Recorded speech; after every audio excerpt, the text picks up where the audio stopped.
Hello,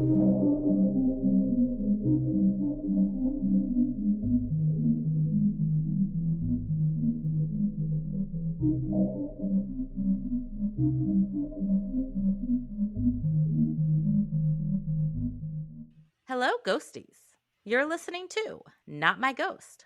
Not My Problem. I'm Kelly. And I'm Jen. Whether you're a skeptic, a true believer, or somewhere in between, join us for a journey into the unknown. Because remember, when it comes to the paranormal, it may not be our problem, but it's certainly someone's problem.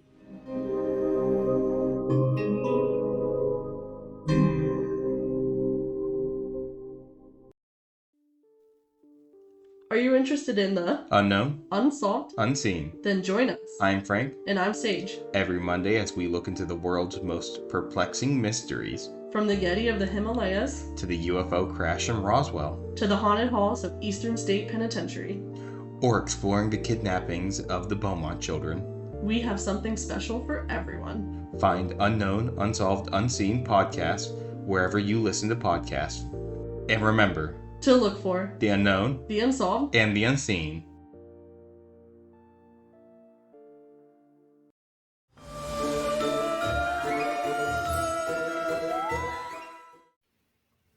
Kelly, didn't you have so much fun recording this weekend, the last episode we recorded?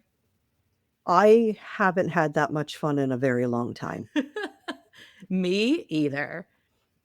It was one of those things where after it's over, you're like, I didn't realize how badly I needed that. Right? Not only the bottle and a half of wine, but the time that I had recording it. Yeah. So if you follow us on our socials, you may have already seen that we just decided we were going to go ahead and announce that special guest that we were talking about for our next paranormal postcards episode. We figured we kept you in the dark about Lilithzar, so we were just going to be upfront about this one. Yeah. And I started editing the episode, and there are just so many fantastic, funny clips from it that I was like, I'm going to use those to promote it before it happens. So we had to tell you who it was. So not all of them, though. Not all of them. No, I won't use all of them. We have to keep some of them to ourselves. Yes, we will. Yeah, you have to watch the full episode if you want to get all of the funny goodness, but we recorded this episode with our special guest, which is the Fuel Neve, is his username for Instagram. And I think TikTok, it's just Fuel Neve. No, so, Fuel Neve on TikTok, the Fuel Neve on Instagram. That I'm pretty sure. Said, what she said. I think you're right. And we recorded with him. His name is Joel, and we recorded with him on Saturday. And like we said, we just had the best time. So if you have not checked out his stuff, his socials, please do that before next week, because you need to get to know his personality a little bit. Otherwise, you might be mildly shocked when you hear him on the episode. But it's a great one. Like, probably my favorite episode that we've ever done. It is rare that somebody else can make Jen and I laugh as hard as Jen and I can make each other laugh. Exactly. Yeah. And after we were done recording, I actually sent him a message because my face was sore from laughing. Yeah.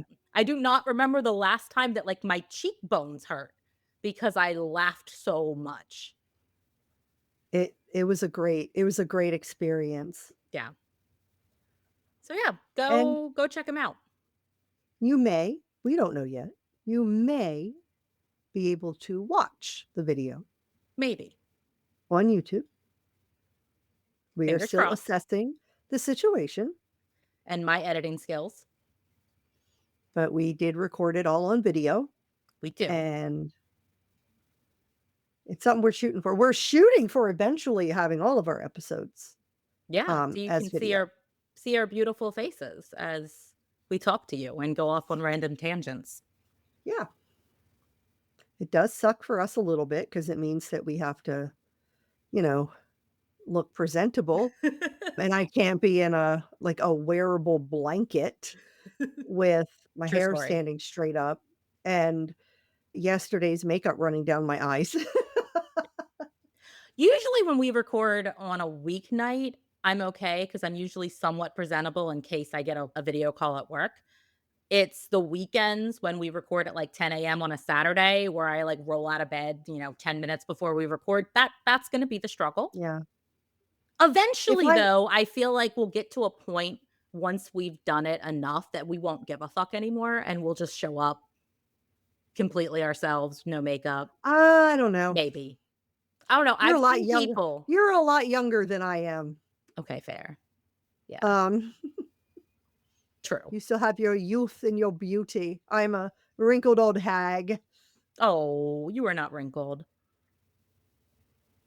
There's no reason to lie. You No, could I have don't. said you're not an old hag, but instead you Well, chose to go with you're not wrinkled. You suck. Yeah.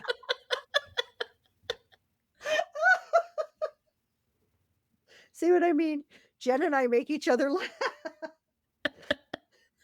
I wasn't gonna lie to the people. You kind of are an old hag. I'm in bed by 9 with my cats. Exactly. That's Yeah, okay. I strive to be the old hag that lives in the woods somewhere that scares the villager children. Life I'm goal. sure I scare some people. Welcome to our scripted, unscripted banter. Can't forget to mention that. True. I have a question for you. Are you surprised? Okay. No, not at all. Okay.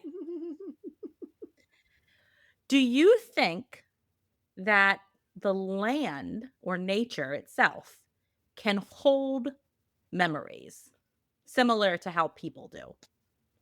I asked you this question before, but about buildings and places and locations. Oh, you did. You did.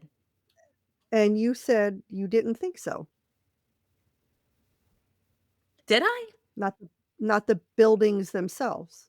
So, I think that the trauma that perhaps happens in a location on land, in particular buildings, something like that, can leave an imprint Mm-hmm. in that area. But I guess that is holding the memory of it, so Yeah. technically, yes.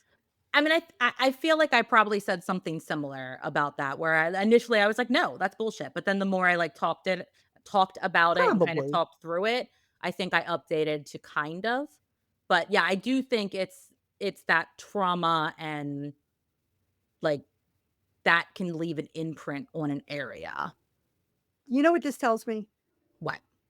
We both have to stop using ChatGPT to come up with questions to ask each other. That's Am I fair. wrong? You're not wrong. Usually, unless sometimes I'll randomly like I'll see something on Instagram or something where I'm like, "Oh, I want to ask that." Right. But most of the time I put the topic into ChatGPT once I'm researched the episode and I'm like, "I want something that's kind of related but like not about this topic." And then it gives me a whole list and I pick from them. Yeah. Yeah, Sometimes so I just wanna ask you something random just yeah, because. right. But no, I mean, I yeah, pretty much know most things about you, but, you do. Though apparently you didn't know my favorite color.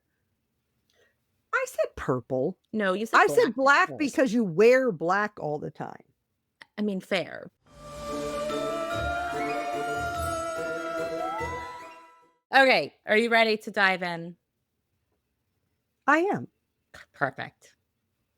So there's a stretch of land in southeastern Massachusetts where the strange seems to gather, a place where lights flicker above the swamps, enormous wings beat through the fog, and whispers echo through the trees long after midnight. Locals say it's cursed. Others say it's a vortex, a place where the veil between worlds thins, and something older seeps through. Whatever it is, it's been drawing stories of ghosts, cults, cryptids, and UFOs for centuries. An uneasy convergence of fear, folklore, and fascination. So grab your map, your flashlight, and maybe a protection charm, and step with us into the misty heart of the Bridgewater Triangle. Ooh, I know nothing about this, so I'm hoping it is everything like Chupacabra. I want everything and nothing at the same time. I mean, it's not quite as absurd because the chupacabra was only about one creature that had all of these Mhm. reports, whereas this has so many reports, but it's about a large stretch of land. So it's not quite as absurd, but still, you're going to get a little bit of everything. Awesome. I'm excited. But first, facts. So I have some fun facts and some scary facts about Massachusetts. Okay. Okay. So Massachusetts was the first U.S. state to legalize same-sex marriage in 2004. The landmark ruling came from the Massachusetts Supreme Judicial Court in the Goodridge versus Department of Public Health case, making it the first state and one of the first places in the world to recognize marriage equality. Couples began marrying. Unfortunately, people are going to lose that because the Supreme Court is Yep. hearing it. Yeah, I can't think about that, but that's why I had to include that fact. Give us a small sliver of hope somewhere. Yeah, I am ordained in Maryland. And I put something out letting all of my friends know if you are gay and would like to get married before they overturn it, Yeah. hit me up. Yeah. So sad. I mean, I'll just roll through weddings. Roll through Just them all. line up. Yeah. Line them Yeah, all up. done, done, Let's done, go. done. Yeah. Sign the papers. Yep. Yeah. It breaks my heart. Yeah. It's sad. Well, next fun fact that I feel weird saying now because we're all sad about the state of our country. But anyway, we're going to get back to fun facts, lighten the mood a little bit with the chocolate chip cookie, the Boston Oh. cream pie, and Dunkin' Donuts. I'm all about cream pies.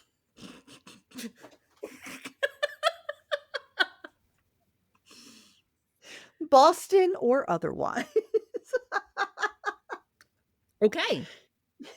Well, what do all three of those things have in common, Kelly? I'm going to say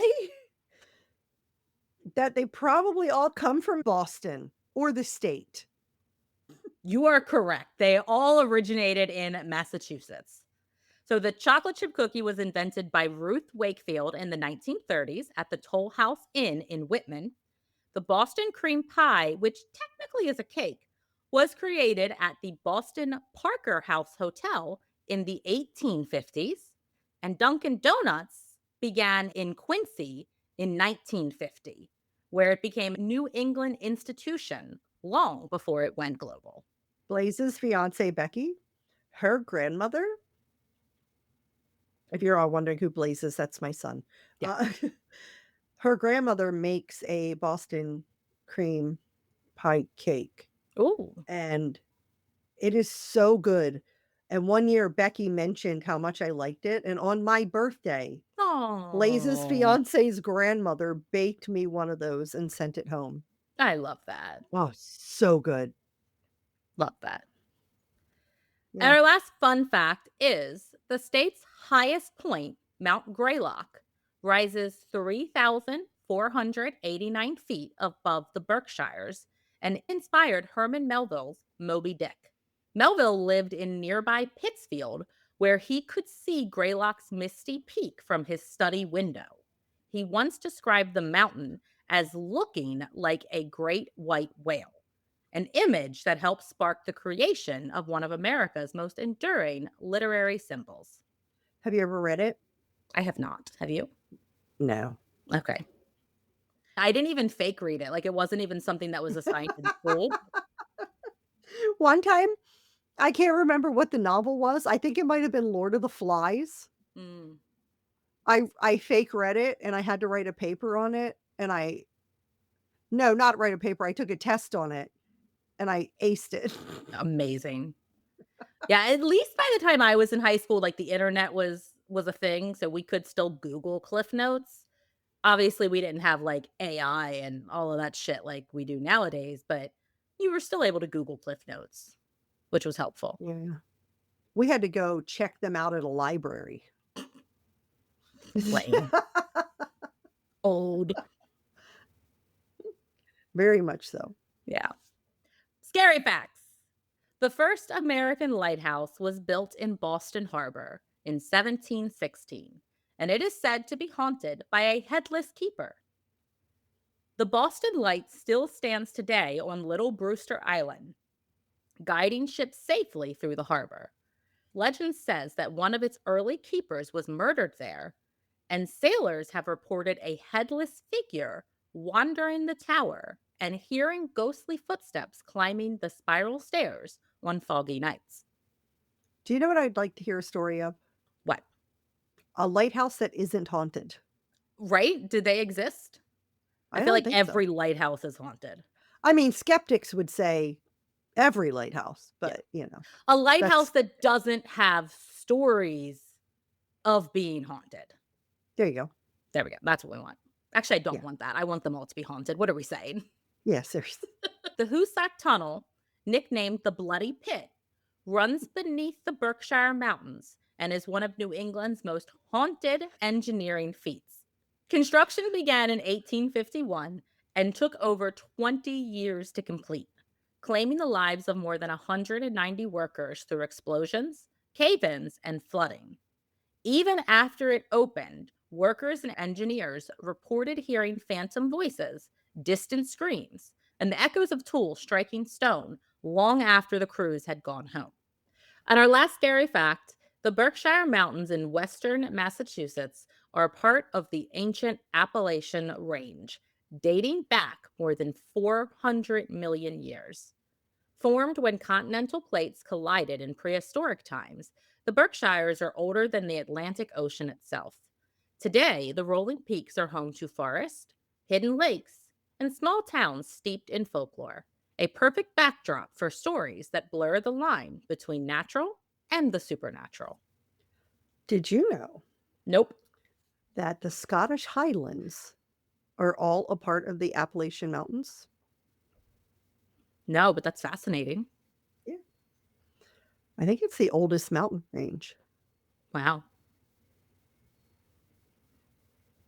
I believe so. Okay.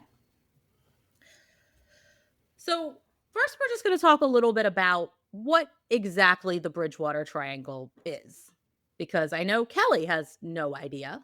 So, None. maybe some of you Is it like don't. the Bermuda Triangle? Kinda. Kinda. But on land.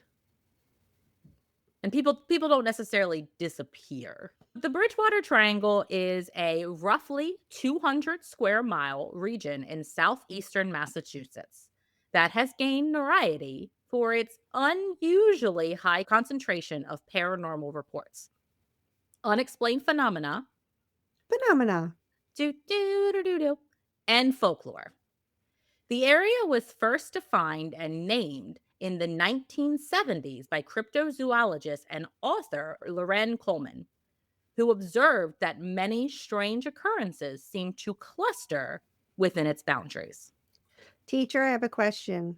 Put your hand down and shut up. No, I'm kidding. What? If it's the Bridgewater Triangle, how is it roughly 200 square miles? Sorry. I'm just joking. I was supposed to say, So- are you legit asking that question? No, I just thought it would be funny. Okay. It wasn't. I'm kidding. That was funnier than my joke, so. Yeah. The points of the triangle are most commonly described as Abington to the north, Rehoboth to the southwest, and Freetown to the southeast. Within this triangle lie several communities, including Bridgewater, Tanton, Brockton, and Raynham, and others. At its center is the vast Hockomock Swamp, which is a 16,950-acre wetland that has long been a focal point for both Indigenous legend and modern paranormal reports. Before we get into the hauntings of the Bridgewater Triangle, we are going to dive into a little bit of its history. And I didn't say this at the start of this episode, but this is going to be a two-part episode for everyone that's listening because there's so much information. It was almost a three-part episode, but it didn't work out with scheduling and what we already had scheduled for the rest of this year, so I had to cut it down a little bit to two. Yeah. Okay, back to the history. So long before it became associated with paranormal stories, this region was home to the Wampanoag people, who had lived in southeastern Massachusetts for thousands of years. The vast wetland, forests, and waterways sustained their communities and held deep cultural meaning. At the heart of this area lies the Hockomock Swamp, a name derived from the Algonquian language, commonly translated as place where spirits dwell. While the precise linguistic origins aren't fully confirmed, this meaning reflects the Wampanoag understanding of the swamp as a sacred and living landscape, rich in both natural and spiritual presence. Oral traditions and archaeological findings suggest that the Hockomock Swamp served as a site for ceremony and burial long before the European colonization. Its dense and secluded terrain also offered refuge for the Wampanoag warriors during King Philip's War, which we'll get into King Philip's War in a little bit. Actually, in a very little bit. In Wampanoag In like stories, one paragraph. yeah, one paragraph, we're going to get into it. In Wampanoag stories, the swamp is sometimes associated with Hockomock, a powerful spirit connected to transformation and the balance between life and death. This connection reinforces why Hockomock has long been understood as the place where spirits dwell, not just in name, but in purpose and reverence. Now, the King Philip's War, as promised so long ago.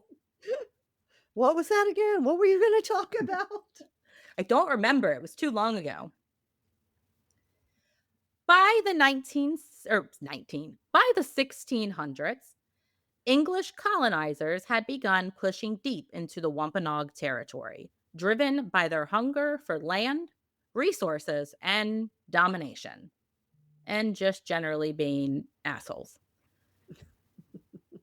The Wampanoag people, who had lived in balance with this landscape for thousands of years, found their villages disrupted by disease, their land stolen through deceit and force, and their sovereignty ignored. At first, there were fragile alliances and uneasy treaties, but these agreements were reportedly broken by the colonizers. Shocker. Whose worldview treated the land not as sacred, but as property to claim and control. The growing tensions finally erupted into open conflict in 1675. Led by Metacom, the Wampanoag and their indigenous allies rose up to defend their homelands, their people, and their way of life. Metacom was son of Massasoit, the same leader who had once formed alliances with English settlers at the Plymouth colony in the early 1600s. When Metacom became sachem, which is another word for leader, after his father's death, relations between Wampanoag and the English had already started to deteriorate because that happened pretty quickly, if you know the real version of history and not the whitewashed version of it. Right. Like all that junk you learned in school. Uh-huh.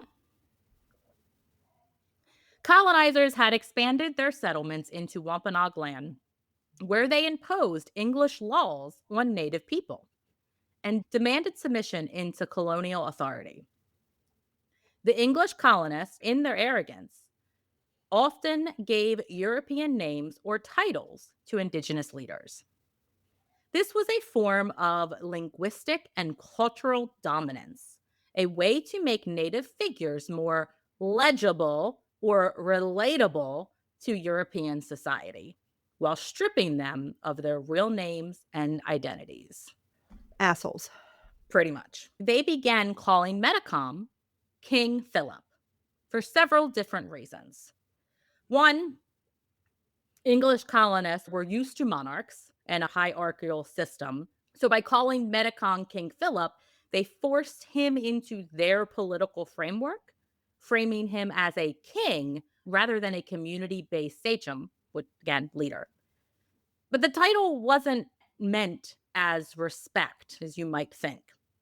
It was often used sarcastically or condescendingly, implying that Menacom's leadership was a parody of European power. Colonists use King Philip in newspapers and letters to cast him as an egotistical or savage tyrant, justifying their violence against him. Which It just is. still happens today, unfortunately. Yeah, unfortunately. By renaming Metacom, English writers could turn him into a character in their own colonial narrative. King Philip, the enemy. This made it easier to rally settlers to war, frame him as the villain, and erase the complex reasons behind the Indigenous resistance. Essentially, renaming Metacom King Philip was a colonial act of control, a way to rewrite the story in their own language and reduce the sovereign leader to a caricature that fit their worldview. Which, again, still happening to this day. Yeah, it's scary when I see things about history. Like, I learned history. I taught history to the Yeah. girls, right? But when you see it refreshed in your brain and you look Yeah. at what's happening in the world today. And you see the parallels, it's even more terrifying. Like, you know they're there, but the more you dig into them, the more it's like, well, fuck. Yeah. The war that followed, known as King Philip's War, which, again, awful that that's the name that it goes down in history, considering that wasn't even Metacom's name, and it wasn't his war. Like, Yeah. it Yeah. was one of the deadliest conflicts per capita in North American history. Like, that's saying something. And did you learn about it in school? Because I don't remember learning about it in school. I didn't learn about it in school at all. I mean, I don't remember a lot of what I learned, so I can't say for 100% fact, but pretty sure. Entire villages were destroyed. Thousands of Indigenous people were killed, enslaved, or displaced. The colonizers may have claimed victory, but it came through genocide and cultural devastation. As we mentioned before, Hockomock Swamp was a refuge during this time. Its dense wetlands sheltered the Wampanoag warriors and families, offering both protection and connection to their ancestral power. For many, it was more than a battlefield or a hiding place. It was a living sanctuary, a space of resistance and spirit. When the war ended in 1676, much of the region had been scarred by violence, but the Wampanoag Nation endured. Despite centuries of colonization and attempted erasure, the Wampanoag people remain living descendants of those who fought to protect this land and its stories. It's just sad that this has just been pretty much erased. Yeah, 100%. Yeah. It's sad that that's even what it's still known as in history as well. I'm sorry this isn't a fun episode, guys, but sometimes I we have know. to address the actual tragedy that happens in an area we're discussing because, well, it would be really fucking wrong not to. Absolutely. Especially I felt like, and I didn't even do this on purpose. It wasn't even until I started researching it that I really dug in. I knew that this was Indigenous land, and I knew that there was some amount of tragedy, which, you could probably say that on most of the land in America that was once inhabited by Indigenous people. There is some amount of tragedy that goes along with it, unfortunately. but I Yeah. didn't realize how deep it went.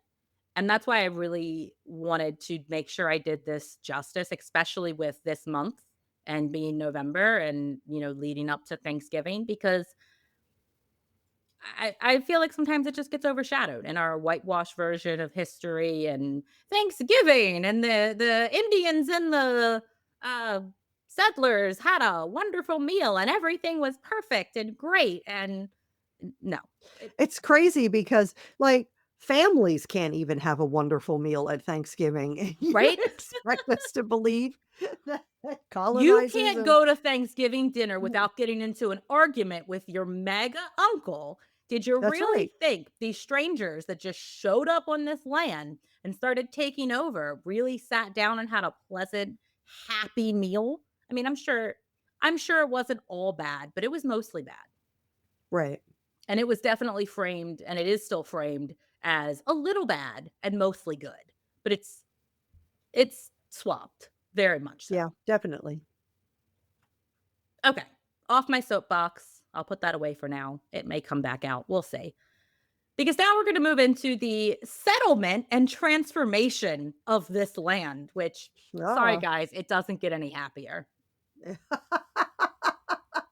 Of course not. In the years following King Philip's War, the colonizers claimed victory, and with it, nearly all the land that had once belonged to the Wampanoag. What they called settlement was in truth occupation. Towns such as Bridgewater, Tanton, and Raynham expanded overseas territory, while survivors of the Wampanoag Nation faced forced displacement, enslavement, and assimilation policies designed to erase their identity. The English divided and sold the land, drawing borders that ignored sacred sites, burial grounds, and the ecological balance. The forests were cut, the swamps drained, and the rivers diverted to power mills, all in the name of progress. What had once been a living, interconnected ecosystem became a grid of ownership papers and property lines. The colonizers imposed new systems of governance, religion, and law, erasing Indigenous names from maps and in rewriting the region's history to center themselves as founders. You can't find stolen land. Just saying. Sorry, my soapbox came back out for a second. Still, the Wampanoag people persisted. Despite ongoing violence, cultural suppression, and stolen sovereignty, they carried their language, stories, and ceremonies forward in secret and in strength. Some returned to the edges of their ancestral land, maintaining connections through the natural world that had always sustained them: the rivers, the forest, the enduring heart of the Hockomock swamp.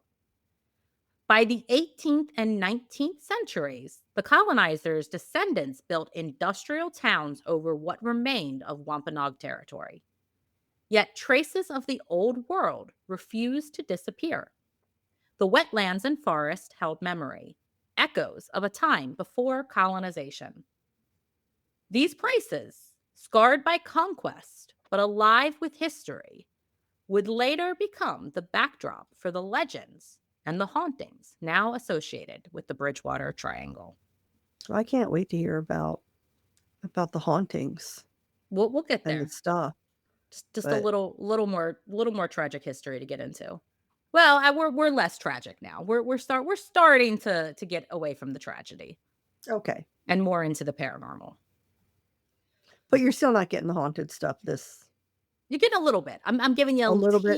teeny little teaser this episode, but most of the haunted Okay. stuff is going to be next week. Okay. Yeah. By the 20th century, the industrial towns built on stolen Wampanoag land.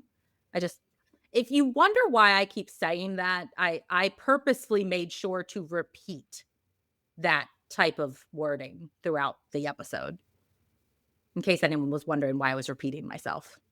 Had changed once again. Factories came and went.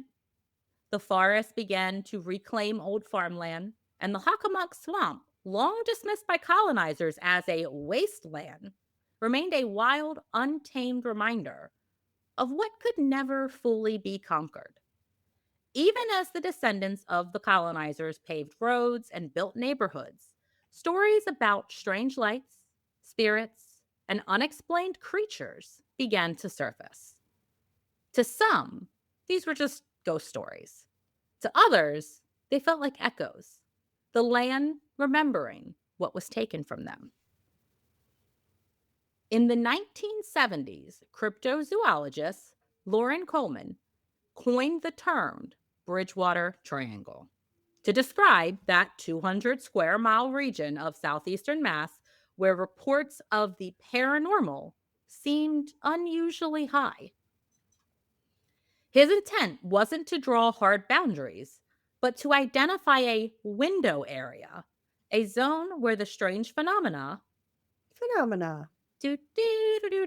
seemed to cluster.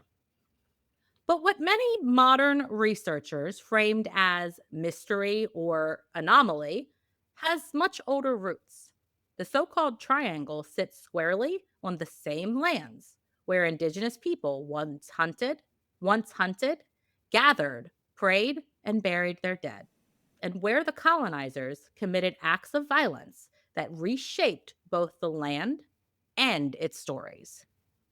The legend that follows, sightings of ghostly lights, shadow figures, cryptids. Oh, so many cryptids, Kelly. I can't wait till next Cryptids? week. There's multiple, Really? more than one I cryptid. thought we were gonna be in, like, just, like, haunted, Oh, like, all no. kinds of haunted No, no, phenomena. no. Phenomena. Do, do, do, do, do. Oh, I no. had no idea we were throwing cryptids in the mix. Oh, there's several cryptids. What about UFOs? We got UFOs coming? Spoilers. Save something for the next episode, okay. Well, actually, UFOs is this episode, so shut up. Spoilers. Sorry. I'll just drink my wine and shut up. Yeah, just sit over there and look cute. Done. I know. So, as I was saying, sightings of ghostly lights, shadow figures, cryptids, and other unexplained events can be seen as reflections of that legacy. The land itself carries memory. What some call hauntings may be, in truth, be the echoes of displacement, desecration, and loss. The 20th century fascination with the Bridgewater Triangle gave the region a new name. But it's important to remember the land didn't suddenly become mysterious. It always was sacred, powerful, and alive long before colonization tried to claim it. The deep history of indigenous spirituality, colonial violence, and untouched wilderness continues to shape the region's mythology. Whether viewed as haunted ground or a reflection of America's unresolved past, that's the nice way to put it, the Bridgewater Triangle stands as a place where history, legend, and fear intertwine. Sounds fascinating. Yes. So, as I said, there are a lot of reports that come from the Bridgewater Triangle. Lights in the sky, shadowy figures in the trees, creatures that are said to stalk the swamps. And these stories didn't just appear out of nowhere. They grew from the soil, layered over centuries of history, grief, and reverence. The colonizers may have paved roads and built factories, but they could never fully silence the land's voice. And in the quiet spaces, in the fog over the Hockomock swamp, or the dark edges of the Freetown Fall River State Forest, that voice still speaks. As the 20th century gave rise to paranormal research and pop cultural fascination, the region's stories began to multiply. What follows are some of the most widely reported phenomena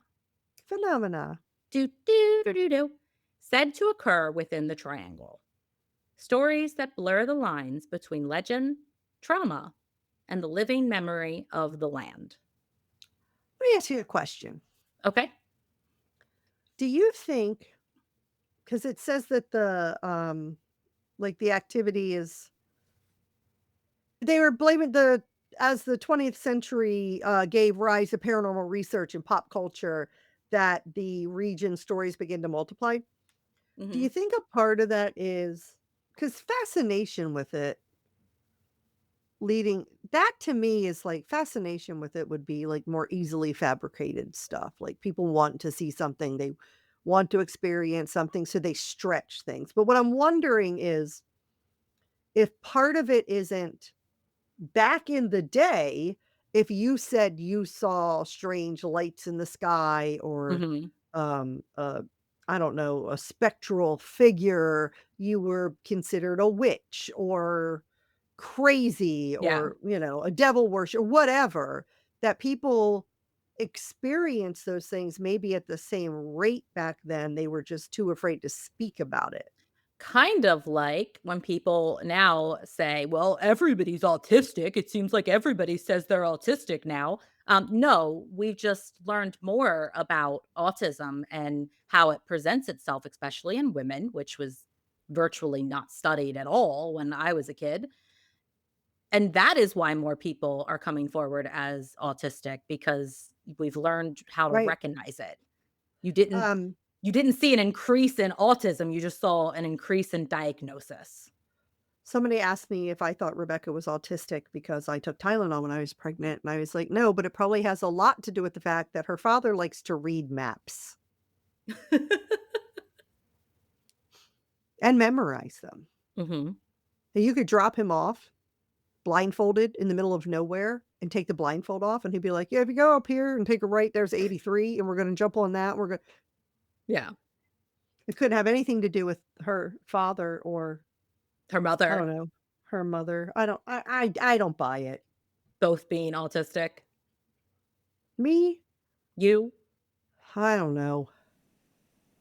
I would like to let everybody know that Jen just made me wait so she could play Pokemon Go I did. in the middle of recording this episode. I was supposed to go out with my parents tonight because there's a Pokemon out that only a special like, you can only get the one type that evolves.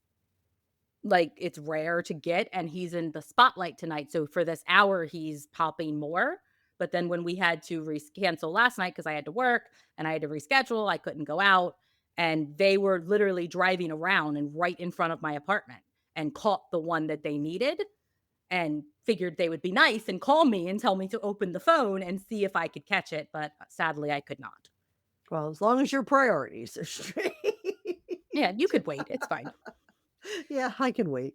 God knows I have made you wait to take calls about my son's cat. Yeah, Uh, your calls are a little bit more serious. In my defense, I only answered the call because it was coming from my dad's phone, who never calls me. So that's fair, that's fair, I was like, "I've gotta that's fair. answer this." And then once you answered it, Yes. Then I was like, "Well, I mean, I've gotta open up the phone and see if I of can course. catch this thing, I if it's mean, right here." yeah. So anyway, sorry about that. Back to it. I don't remember what we were saying. So I was saying about oh, we were talking about autism. Oh, right. Yeah, with the way that it again, autism didn't rise, people just learned how to diagnose it, like I said. Same thing with left-handed people. Exactly. When Once it people became not you weren't getting smacked in school yeah, with rulers for being left-handed and people could just fucking use their dominant hand. It was like, "Oh, look at all these left-handed people. I want." They right. were always there. They didn't My just dad appear. my dad used to get hit on his knuckles by the nuns in Catholic school Oh, my for dad was writing with his left-handed left too. hand. Or My dad my and dad is left-handed, sorry, is still left-handed. my dad was. My dad is, But he still has both hands and is alive. my dad's dead, and, his hands are all together in an urn downstairs, on somewhere in my house. I don't remember where I put him when You I put the lost him Halloween again? decorations up. No, I again. Maybe we should explain that for the episode.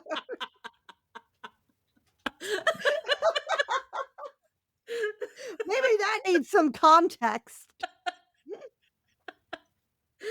I didn't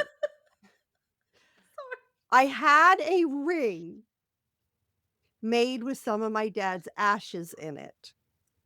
And when I got I thought, like, this will be really special. I can have this ring, like, oh, I can wear it and he'll be with me. And then I got the ring and I didn't realize that, like, you can kind of see like larger pieces of cartilage in it. And the examples that I saw of the rings, you couldn't tell anything. It just looked, because it was mixed with like blue lapis. Mhm. So it just looked like sparkly blue lapis, basically. And then I get it and I can see like larger chunks of stuff. So I didn't know what to do with it. Because it started to freak me out. And the guy that made the ring, when he sends it back, he also sends the unused ashes with it. And I remember saying, I'm going to put this ring in with his ashes. In the And urn then with the rest of the in the ashes. urn with the rest of the ashes. Because I also kind of felt a little weird that I separated him, which is, I don't Mhm. know why he would care. He's dead. Yeah, Um, I have my grandma on my necklace. yeah, I don't know. It was just weird to me.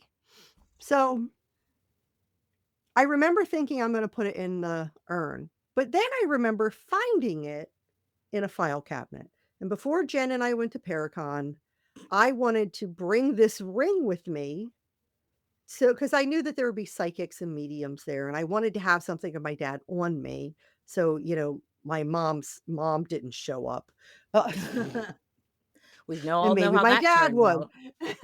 So I was looking through this file cabinet, could not find it. So we opened my dad's urn, and I was never gonna put it, like, in with all of the ashes where it could, like, settle to the bottom. I was just gonna place I had a Ziploc baggie that had the unused ashes and the ring, and I was just gonna put it in the urn, and 'cause his ashes are in a baggie in that urn, and I was just gonna place the Ziploc on the outside of that baggie. It's a very So I was long-winded answer to explain how It she was. lost her father. So I thought, I must have put it in the urn. So we opened the urn, it's not there. So now, we are looking everywhere for my dad, but we have to Tearing up go tearing apart her house. everywhere that I have places in my house where when I take rings off, I place them. We are looking everywhere, but we have to go because Rebecca's getting married in like an hour, Yeah. and Which, we by have the to get way, just a thought, and I didn't even think about it until just now, but you wanted to get your father's ring to take to Paracon to possibly communicate with psychics, not sentimental to be like, "Oh, I think dad should go to Rebecca's wedding." no, not at all. Even though when he was dying, like at the end, he told Rebecca he was gonna dance at her wedding. Oh. He told Katie that he would be watching her from the stars, and he would hit on Emily. What? Yeah, his cancer was in his brain. He didn't know what the hell was Oh, going on. okay, So this he was would hit after. on Emily. He would make Okay. overt sexual comments to my very young preteen daughter. Ugh, so creepy. But It's very creepy. cancer But, does weird things. Well, cancer does do weird things. nobody However, nobody danced at Rebecca's wedding, so nobody danced at Rebecca's wedding. So I was upset and I kept telling Jen, I can't believe I lost my dad. And she's like, you'll find him. You'll find him. I'm like, no, I don't. We looked everywhere.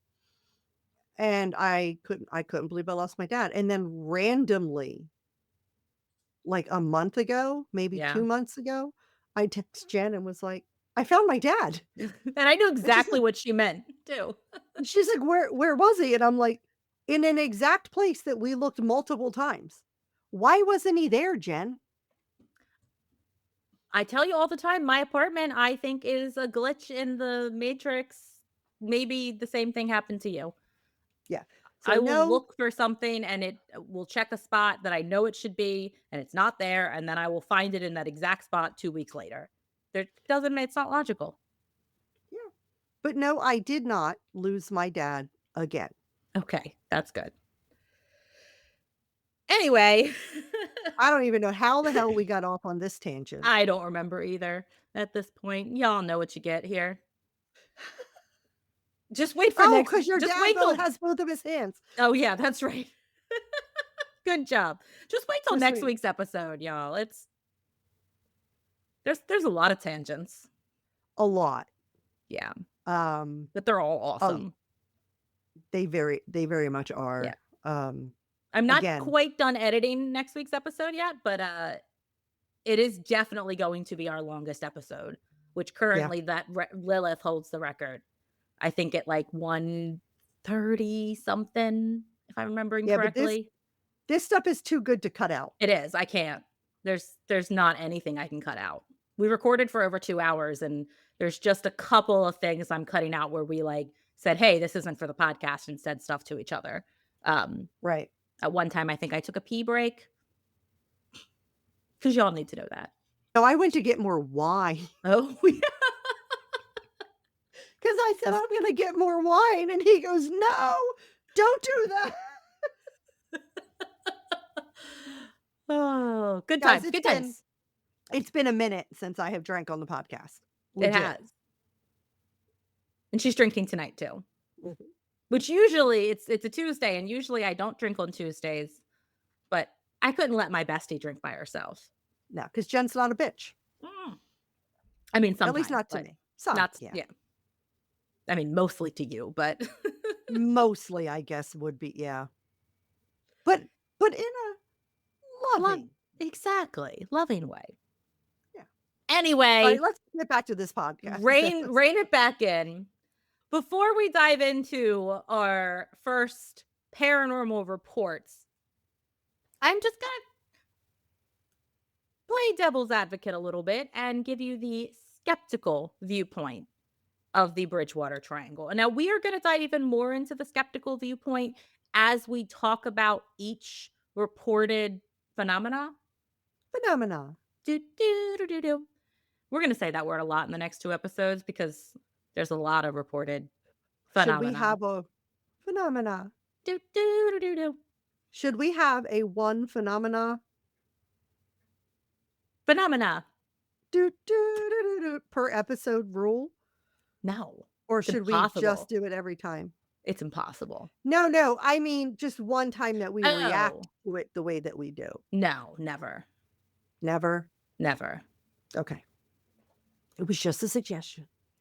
Believers say that the Bridgewater Triangle is a genuine window area, a place where spiritual energy, tragedy, and natural forces converge. To them, the reports are proof that the land itself is alive, that something about this place holds memories too strong to fade. They speak of electromagnetic anomalies, ley lines, and energy imprints born from centuries of violence and reverence. But for every person who swears that they've seen something unexplainable in the triangle, there's another who is certain that that thing can be explained with science and reason. And like I said, well, I think I started to say, and then you interrupted me. I don't remember, but I was going to say it, and I don't think I actually did. As we talk about the various reports of each different haunting or cryptid or other thing that we're going to discuss mostly next week, I am going to give you the skeptical viewpoint of what skeptics say that it could be. But this is kind of just an overall, like, what skeptics generally say about this area. Okay. So they argue that the triangle's mysteries thrive because of its environment, both physical and psychological. The Hockomock Swamp is a place built to play tricks on the senses. Its thick fog, shifting shadows, and the echoes of unseen waterfowl can make even the most familiar paths feel otherworldly.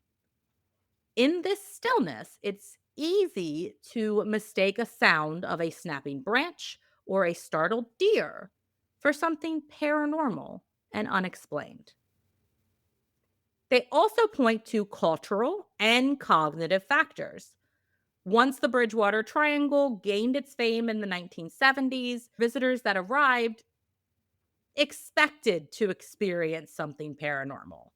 Expectation, isolation, and the human brain's tendency to find patterns where none exist can easily transform an ordinary sound into an extraordinary encounter. The swamp itself helps sustain these stories.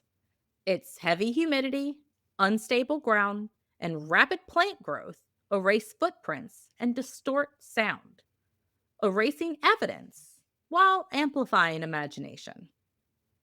It's the perfect stage for mystery, a place where no camera ever captures quite what the eye remembers, and where silence is rarely empty. In the end, whether one believes or doubts, both sides agree on one thing. The Bridgewater Triangle feels different. Something about this region demands attention.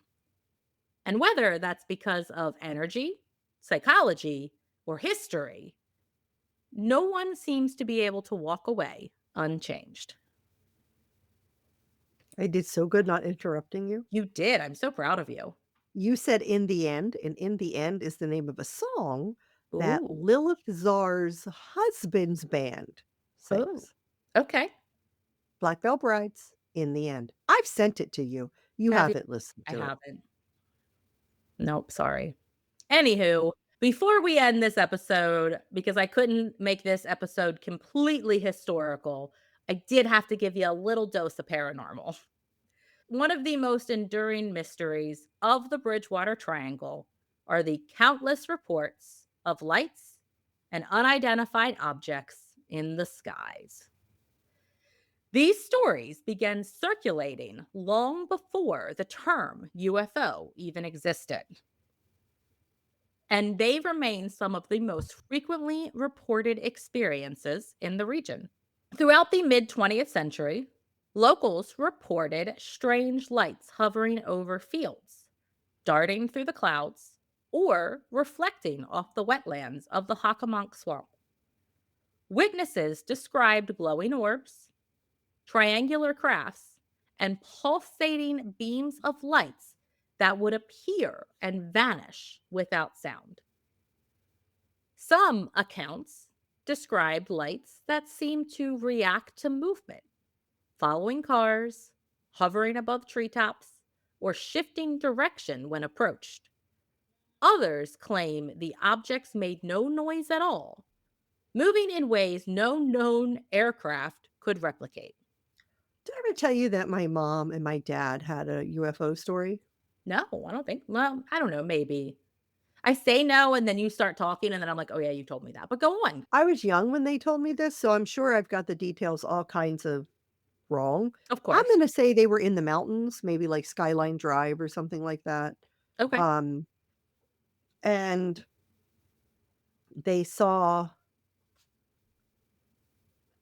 lights just like rotating like in the sky. Mm. And I think my dad eventually told himself maybe it was a helicopter, but my mom said if it was a helicopter, it would have been like each rotor had different like colored lights Yeah. on each blade. I've never seen lights on the rotor of a helicopter because they kind of have to be designed a particular way Yeah. in order to, but it was spinning. I also kind of feel like if it was a helicopter, they would have heard a fucking helicopter. Helicopters are very loud. Yeah. But I don't know. It's been a long time since, well, it's been a long time since I've spoken to either my mom or dad. And it's been a long time, even since the last time I spoke to my mom or dad, it's been a long time since they told that story. So I could be getting a lot of this wrong. But That's fair. yeah. My one UFO story was I was young, and I was laying in the back of my dad's, like, SUV, like, not where Mhm. their seats are, because I think my, like, cousins or somebody was with us, and I was in the back, because who doesn't wanna lay down at night and not have to buckle up? And we were in Harpers Ferry, Virginia, because that's where we used to love to go camping there, and we there was this one road that my dad called he called it Roller Coaster Road. That is not an official name, so, like, Don't Google it. That was just his name. West Virginia? Yes. Harper's Ferry? Yes. Okay. And in this road, like the road was very hilly. And when you drove over it, it kind of felt like you were at a roller coaster Right. so that's what we called it. And we loved to do that because we were kids, and who doesn't like to do that? I was laying in the back seat of his car, like looking out the back window, and I just remember it was not a very cloudy night, clear skies, and I remember seeing like 3 blue lights, and they were all kind of um different sizes. They weren't all like symmetrical, but they were clustered together. And I kind of just remember watching it. And I was young, and I don't know why I like didn't say anything to anybody. There was just something that was kind of like, "Oh, what's that?" And I kind of was just looking at it until eventually we drove and I couldn't see it anymore. And I will always remember that moment. And at the time, never told anybody, like didn't say like, "Hey, does anybody else see that in the sky?" I don't know why I felt like I didn't tell anybody, but I didn't. But it Yeah, was a it's cool interesting. experience. Can't re Yeah. can't explain it. I don't have a UFO story. Yeah, well, they don't like you. Probably because I don't believe that they would be visiting us. Fair. I Okay. believe that aliens are out there. I You just just don't think they're coming I to Earth. think it's highly unlikely that they are coming here. Yeah. Okay. Why? Because I live here and I don't wanna be here. It's okay to be wrong, but, Sure. I'm glad you're comfortable with it. So some key sightings in the Bridgewater Triangle was during the 1960s and 70s. It was kind of the first surge of reports. So southeastern Mass saw a surge of sightings during this time. Bright red, white, and sometimes green lights were reported moving rapidly and erratically across the night sky. Witnesses, including farmers, teachers, and police officers, described the lights as performing impossible maneuvers. It was around this time that the cryptozoologist Coleman began documenting these stories while also defining the Bridgewater Triangle, noting that UFO activity seemed to cluster near the swamps. Then in the 1970s, there was a multi town UFO incident. And this is one of the most widely cited incidents. And it was where residents and police officers from multiple towns in the same area reported seeing a massive silent object pass overhead. Witnesses described it as an enormous craft emitting a powerful white beam of light that swept across the treetops before the object disappeared without a sound. Now, this event was covered by several local newspapers, with some officials suggesting an experimental aircraft as a possible explanation, though nothing was ever confirmed. Because that experimental aircraft would have had to come from the government, and they're not gonna confirm anything. Fair enough. Yeah. Decades later, residents still continue to report these strange lights. Some shaped like triangles or discs, other described as orbs that hovered low over roads. And in 1994, a Bridgewater resident claimed to have witnessed a glowing object rise from the direction of the swamp and speed off towards the coast, leaving a faint hum behind it. Similar accounts have appeared sporadically since and often concentrated in the fall and winter months when the fog and low clouds distort light in unusual ways. Hmm. Yeah, it's interesting. That's interesting. I know. So believers argue that the Bridgewater Triangle is the genuine window area. As I've said, it is a zone where reality blends and it attracts things that can't be explained by science. They point to the anomalies, the glowing mist, and repeated sightings by credible witnesses. Skeptics, however, they see a different story. The region's open farmland, wetlands, and dense fog create the perfect conditions for optical illusions or light distortions. Atmospheric moisture can reflect distant lights from planes, stars, or even street lamps, making them appear to hover or move erratically, which I thought was super cool and interesting. Yeah, I didn't know that at all. Guess it depends on where you see the light. Like if it's down lower, then I'm like, okay, maybe. But if it's like way up in the sky, probably a little less likely. Also, in the 60s and the 70s, I want to say we all know what was happening, but there was a lot of Cold War era military testing at this time. And nearby the Massachusetts coastline was no stranger to experimental aircrafts. Many researchers suggest that at least some of the reports may have involved classified military flights or re-entry flares mistaken for alien crafts. Very, very plausible and probably factual. Yeah, probably so. At least some of the reports. Others emphasize the role of psychology and culture in shaping what people see. And this is a running theme, or at least what people think they see. So during the height of the space race and the rise of the UFO media coverage, the idea of visitors from beyond became a pretty firm part of American consciousness. And when the Bridgewater Triangle gained its mysterious reputation, that imagery really took root. In a landscape already steeped in fear, wonder, and superstition, even ordinary sights could be reinterpreted through a supernatural lens. Still, the reports persist, decades of witnesses who swear what they saw was real. So, whether these lights belong to alien visitors, secret technology, or simply the landscape reflecting back our own imagination, they've become part of the triangle's identity in a place where the land remembers everything. Even the sky seems to keep its secrets. Interesting. Why did I sound so interesting when I I don't said know. that? I That was don't know. weird. It was weird. I don't like it. I'm totally leaving that in the episode. So, Go ahead. the stories of the Bridgewater Triangle don't stop with the stars.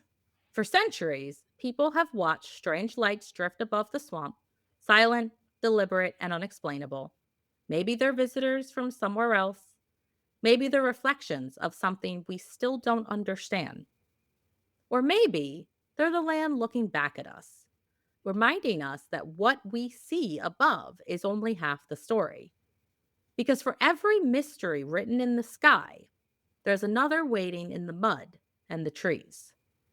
The whispers in the forest, the shadows that move without light, the creatures and spirits said to walk where history still bleeds through.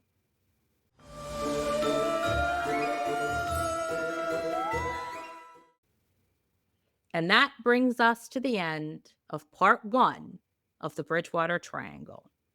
Next time, we leave the open sky behind and step deeper into the fog, where the legends breathe, the ground remembers, and the Bridgewater Triangle shows its darker face.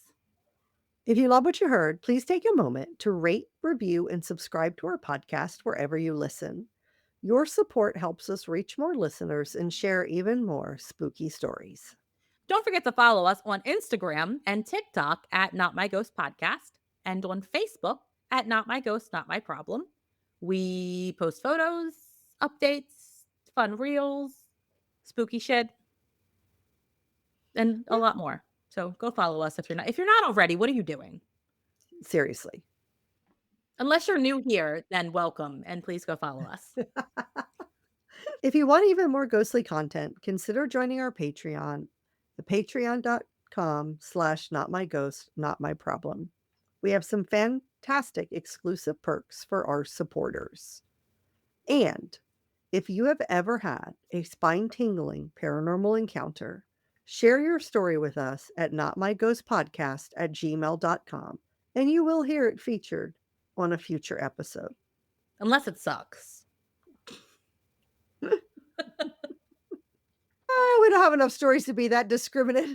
Well, it's just so far we have not had to turn any away. But I always think Right. about that when you say you will hear it featured. I'm like, well, There's like a 95% chance that you'll hear it featured. If it's really awful, then no, you won't hear it. And I think I'll adjust what I say from now on then and say, "You just may hear it." Yeah.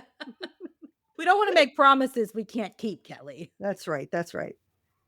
Thank you for joining us on this eerie exploration of the Bridgewater Triangle, where history, mystery, and memory collide. Remember, as you wander through the fog and follow the lights above the swamp, keep this in mind. If it's not your ghost, It's not your problem. until next time, stay spooky. And stay skeptical.